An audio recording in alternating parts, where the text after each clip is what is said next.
Seperti yang kalian tahu, dalam animasi Bobo Boy, banyak sekali karakter yang dihadirkan yang memiliki porsinya masing-masing.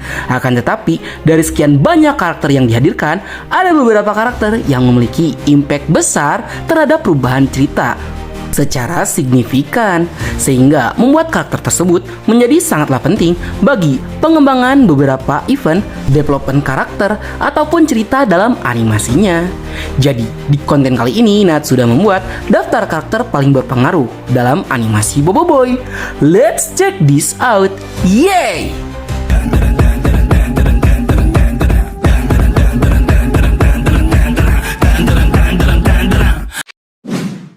1. Ejojo. Nampaknya aku sendiri kena hapuskan kau. Dalam jagat Bobo Boy, Ejojo adalah salah satu karakter penjahat yang paling ikonik dengan penampilan mencolok, suara khas, dan gaya bicara yang dramatis. Ejojo selalu mencuri perhatian fans di kala itu sebagai the real villain dalam animasi Bobo Boy. Ejojo sebenarnya memiliki kecerdasan, ego tinggi, dan semangat yang luar biasa untuk membuktikan dirinya sebagai penjahat yang hebat. Ia sering hadir bersama teknologi canggih, robot kuat, dan rencana yang matang, sehingga secara signifikan menaikkan standar villain dalam animasi Bobo Boy ke depannya melampaui karakter Adudu.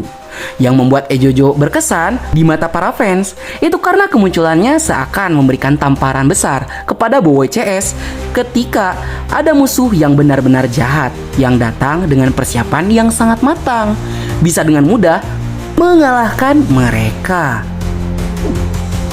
2. Borara.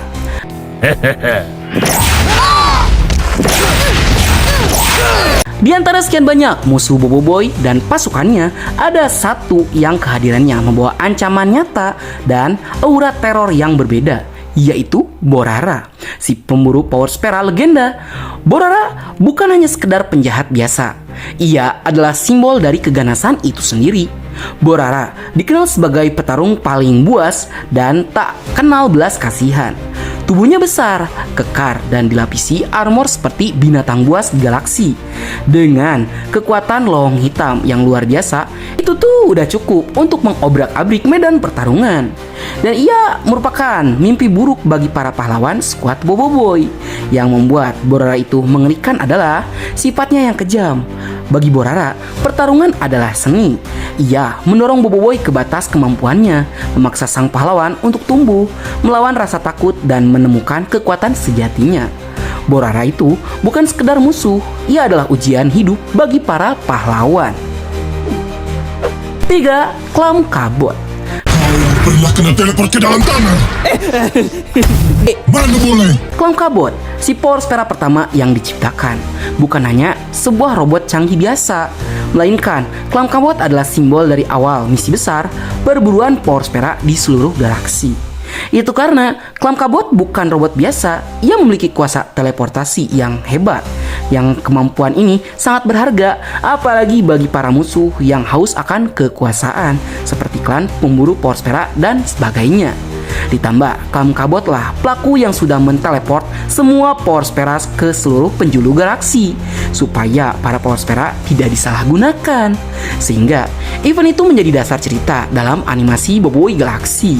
Keputusan Clam Kabot untuk mempercayai Bobo Boy itu tuh dikarenakan Clam Kabot kagum dengan semangat dan ketulusan Bobo Boy untuk melindungi Ochobot, sehingga Clam Kabot berani untuk mengorbankan energi terakhirnya untuk membangkitkan kembali Ochobot yang telah mati.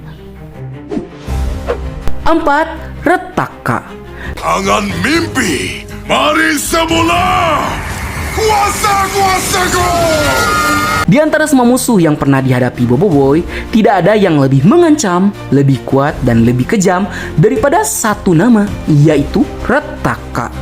Retaka adalah mantan pengguna asal kuasa elemental Gamma yang berbeda dengan Bobo Boy. Retaka tuh menggunakan kekuatannya untuk menghancurkan. Yang membuat Retaka menjadi sebegitu mengerikannya adalah dialah yang menjadi biang dari segala masalah yang ada di animasi Bobo Boy. Ia tuh tidak segan untuk melakukan segala cara seperti menghancurkan dan merenggut sesuatu demi ambisinya menjadi yang terkuat, yang justru itu malah menimbulkan masalah dan rantai kebencian yang tak berujung. Namun di balik semua itu, Rataka juga merupakan cerminan gelap dari apa yang bisa terjadi jika kekuatan besar digunakan tanpa tanggung jawab. Ia adalah pengingat bahwa kekuatan sejati bukan hanya soal kemampuan, tetapi juga tentang niat dan pilihan. 5. Adudu. Replikasi teleportasi. Makhluk kecil berwarna hijau dari planet Atata 3 ini tuh menjadi musuh Boboiboy sejak awal. Namun, peran dan kehadirannya jauh lebih dari sekedar antagonis yang malah lebih ke anti-hero, yaitu Adudu. Ia tidak murni jahat, tetapi ia juga tidak murni baik. Adudu adalah alien dengan ambisi besar. Ia datang ke bumi untuk satu hal sederhana, yaitu mencuri coklat, sumber energi paling berharga di planetnya. Tapi dari misi konyol itu, tumbuhlah rivalitas abadi antara Adudu dan Boboiboy.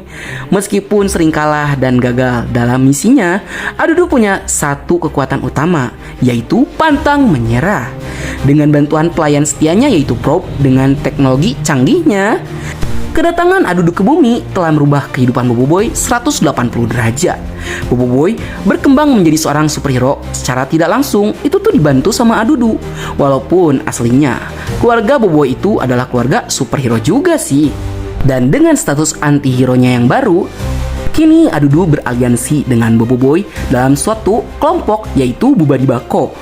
Yang kemungkinan kedepannya Adudu tuh bakal muncul untuk membantu Boboiboy. 7. Boboiboy. Dalam Boboiboy Galaxy musim kedua, kita tidak lagi melihat seorang anak biasa yang baru belajar menggunakan kekuatannya.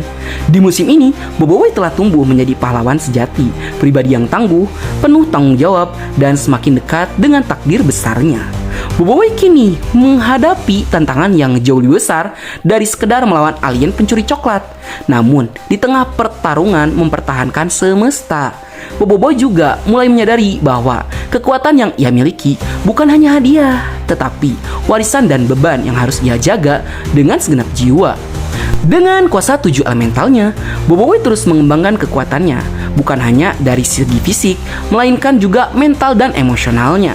Musim ini memperlihatkan bagaimana Boboiboy belajar bertanggung jawab dengan kekuatan besarnya, menyelesaikan berbagai masalah yang ditimbulkan oleh para pendahulunya yang berhubungan dengan kuasanya juga. Dan kini Boboiboy untuk memilih untuk kembali menetap di bumi hanya untuk satu alasan yang jelas, yaitu Toaba, satu-satunya keluarga yang dia miliki sekarang, yang entah kemana bapak sama emaknya. Baiklah, sekian dulu untuk konten kita kali ini. Menurut kalian masih ada gak sih karakter yang paling berpengaruh dalam animasi Boboiboy? Silahkan tuliskan di kolom komentar dengan alasannya. Bagi kalian yang suka konten seperti ini, jangan lupa untuk like, share, and subscribe, dan bunyikan tombol lonceng notifikasinya. Akhir kata dari Bang Nat, sayonara, arigatou gozaimashita, matane, bye! Semangatlah berkalibrasi frekuensi yang sama. Kita jadi tak sudahi ragamu mendayu suara dirimu. Yes! Jadikan hanya aku satu